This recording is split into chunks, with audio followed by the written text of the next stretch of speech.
I love this picture. I'm in love with this lady. Your ancestors and mine called her Gaia. She was feminine. She was a goddess. She was sacred. This beautiful lady has a respiratory system. She has a circulatory system. And she has a heart. And she's our source of life on this planet. We needed her. We need her now. We wouldn't be here if it were not for her. We talk about holy lands, Mecca, Jerusalem, here, there, everywhere. That is the Holy Land, people. That beloved planet that we are home.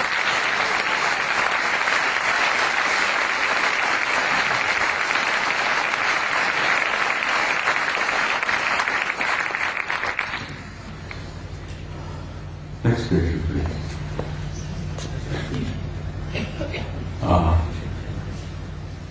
I spoke to you earlier about the fact that your grandchildren and your great-grandchildren and so on, the generations yet to come have a destiny in the stars. And in time, they will go out there and claim their rightful place in that infinite community of life. And you can believe that, and you can accept that with an assurance and truth that goes beyond doubt. The destiny of this species and this race, this troublesome clan of monkeys, is in the stars. And there is your destiny. And I want you to understand that and have some hope. And don't get depressed. Because you're going to be undergoing some very difficult times in a few years yet ahead. We're going through this transition, this transformation, this transcendent transformation into another species, into another race. And if you remember your own adolescence, it was a painful time. The species, the race, is going through adolescence. But we're not alone. We're being helped. We have family out there that's helping us. And they've been helping us for a long time. They've been trying to encourage us and nourish us and try to point the right direction for us to go. Because we are troublesome adolescent children. And we are going through that transformation. But my point is that there is no doubt about the inevitable destiny and truth of the human race. Now I want to quote something from you, if you'll bear with me here. One of my favorite authors, poets, was a man I admired for years, Count Leo Tolstoy. Tolstoy said that there is something in the human spirit that will survive and will prevail. That will survive and prevail, and that there is a tiny and brilliant light burning brightly in the heart of man that will not go out no matter how dark the world becomes. And then in the years ahead, when things are difficult, the economic problems take place, there will still be disruptions, fear. Oh, sadly enough, I'm afraid there will still be blood in the streets, here, there, and everywhere. This coming out of adolescence is not an easy process. But then, what do you do when you reach beyond adolescence? You reach adulthood. You grow up. And we're growing up.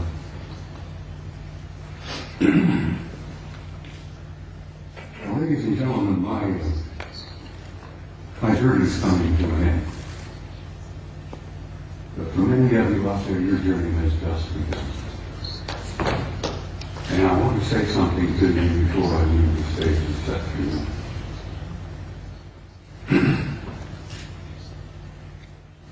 how dark the world becomes, you have to be sure, as Tolstoy said, there is a spark, there is a flame burning in your heart that will never go out, no matter how dark the world becomes. And as my journey is coming to a close, and some of your journey is just beginning, I wanted to say to you, in a term that I think is absolutely appropriate, you Spaniards have got some beautiful terms in the words. Vaya con Dios.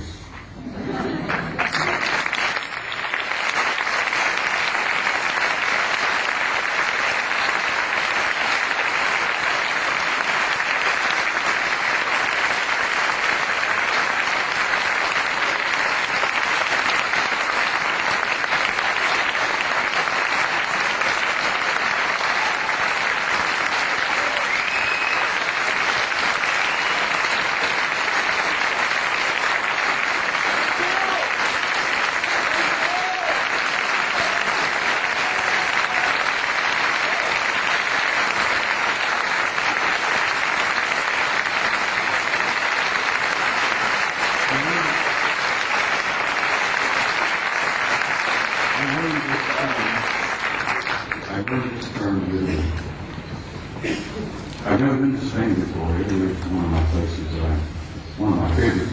I love it. Now I'm learning to love the Spaniards.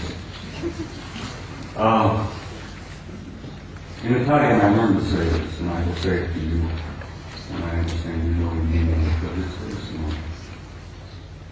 In closing, I want to say to you all, Ti amo.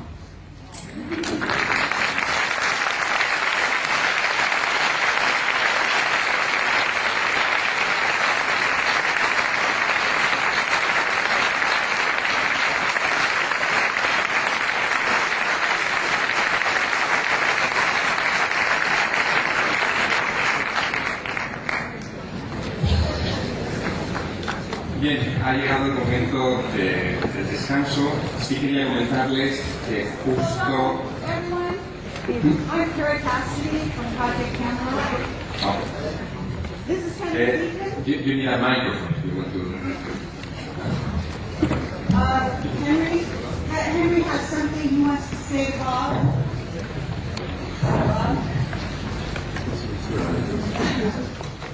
This is Henry Deacon. Excuse me. And we just want to say something here. This is Henry Deacon from Project Camelot, for those of you who are familiar with our website. And he's here today, and he's here at the conference.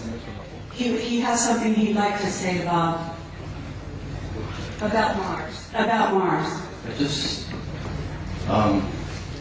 don't have any words, but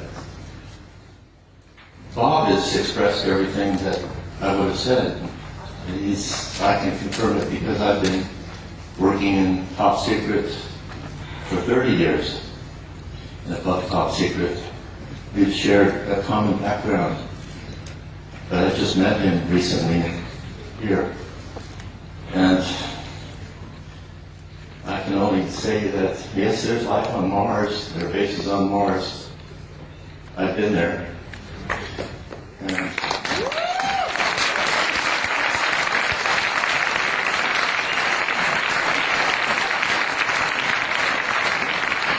I didn't even get started on telling you some of the things I wanted to share this afternoon about who and what is on the moon and Mars that Henry knows. It's a long story, as he said. There's not enough time to put it all together. Except that it's a positive story. It's not one of fear. He showed a picture of the Mother Earth, and it's giving birth, and there's birth pangs, but there's a child that's being born.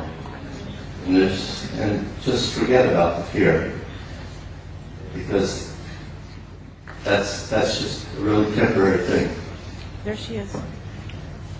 So, a friend of mine, Angelica, who no one knows, UK, she calls this the Emerald Planet.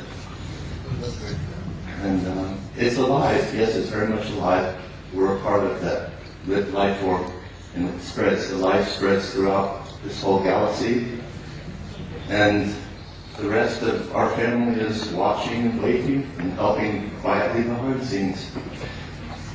And I've been fortunate enough to be able to meet family that don't just live here on Terra for a long, long time, even before I was in government work. So thank you.